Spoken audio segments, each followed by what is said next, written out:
Good morning. Good morning. Morning. That's amazing. Thank you for that. It's very decent of you to respond like that. We'll just wait for a couple of people to sit down here. Welcome to everyone to the inaugural Logan Symposium in London, entitled Building an Alliance Against Secrecy, Surveillance, and Censorship.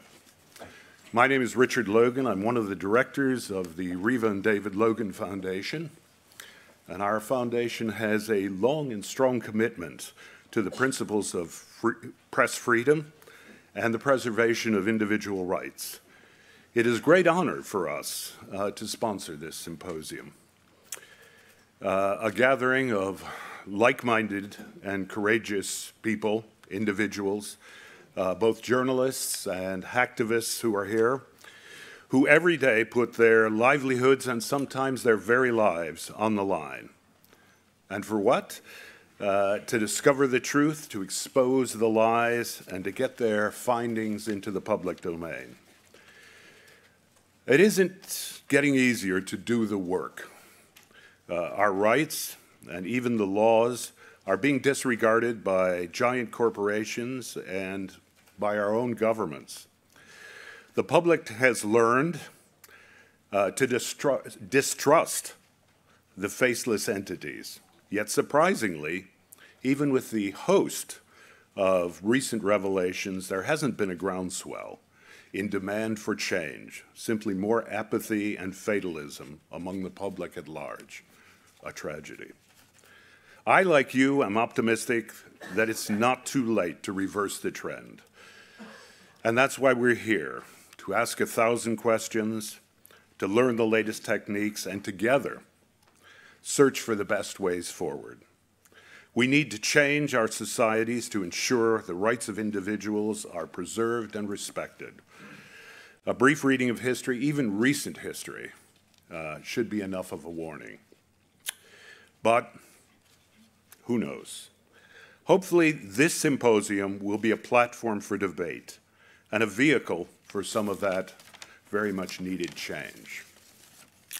So without further delay, I'd like to introduce you to the young man who is really responsible for this stellar program that follows over the next 3 days. His blurb on the website doesn't really do him justice, nor will I for that matter, except to say that he is exceptionally modest, an actor, a producer, a journalist with an unwavering commitment to the highest standards of journalism and ideals of freedom and justice, a teacher, a man who is known to consume curries that are so hot as to be banned by international treaties.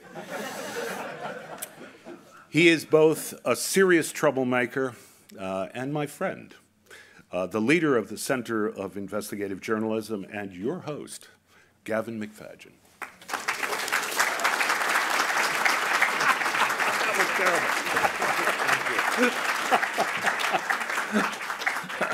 Gee, it's very hard to figure out what to say after that. Thank you for that. It's a great pleasure to welcome everyone here, and it's an extraordinary assemblage of people. And there are, as many of you will know, 3 distinct groups here, and we're hoping that given the purpose and the fundament of this meeting, that those 3 will actually function together in interesting and unexpected ways. The 3 groups, of course, are whole groups of investigative reporters and some regular, ordinary reporters who are very welcome, hackers of all kinds from a number of countries, and their friends and supporters and sponsors. I hope you'll all meet and get to know some of the other that you are with, because this is the base reason for this whole affair, is that given the extraordinary dilemmas confronting journalists and hackers both, there's a natural community of interest between all of them. And we're trying to, as a way to fertilize as much as we can precisely that combination of forces. I think for 2 reasons. One is because the attacks on journalists have increased. There are, as we'll learn in the rest of the symposium, 150 or so killed in the last immediate while in many places around the world, and a very large and growing number of hackers being imprisoned, some for astonishingly long sentences, which is particularly horrific given the fact that some of them are even teenagers. And the thing that brought them all together, and to which this symposium is dedicated, is the notion that there is a free internet, that there is a free press, and there's a free speech. And we share all of those things together with all three groups. And I think nothing could be more admirable in a way and worthy of all of your having come here and participated in, I hope.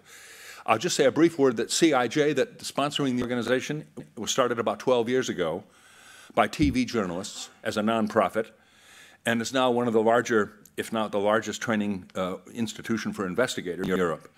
We're based at Goldsmiths at the University of London, and we do a lot of basic shoe leather skills, data journalism, FOIA, Freedom of Information Act, for those who don't know it, covert recording, cross-border collaborations, libel, business documents. We do a lot of training in those areas.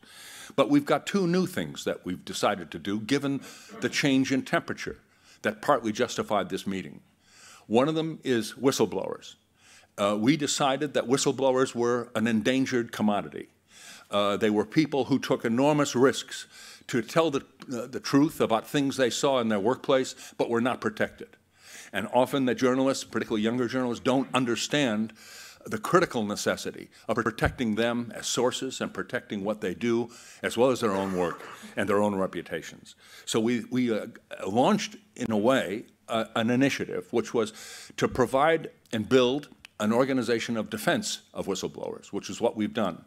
And towards that end, we supply organizational capacity, psychological counselors, because a lot of the people are really damaged in the process of standing up, and legal support, pro bono legal support. And we've raised money from a number of sources to do that, and it's two organizations now exist in Britain, largely as a result of our efforts, to help support these people and to encourage them to stand up. And towards that end, there's going to be some excellent conversation later these days about what goes on in the whistleblowing community. The second thing we've done, which none of us have done before, is get involved in information security, and which is another reason why these various groups have come together here for this event. We now train whole groups of journalists, and now increasingly, we hope, lawyers, to protect their sources, to protect themselves and their stories. Nothing is now not being observed. Everything, as you well know, from the Snowden discoveries and the information that's actually been in the public domain for many years, is that everything is being hoovered up. Everything. The only restraint on action is so far their ability to process so much information. But that'll given the fact that they've just hired 20,000 people, apparently, in this last while, even that will now be being addressed by the NSA and GCHQ. So we now do training sessions all over Britain, trying to teach journalists and lawyers what they can do to protect themselves by altering their means of communication, by taking real cautions and cares. Towards that end, we were really influenced by some extraordinary things that we've seen. One of them is the CCC in Germany, the Chaos Computer Club in Germany, which does a lot of this kind of training and is a very creative, open marketplace for free ideas about the internet and free ideas about the free press, and more importantly, about computer security, how to protect yourself and to protect your family and friends, and most importantly, of course, your sources.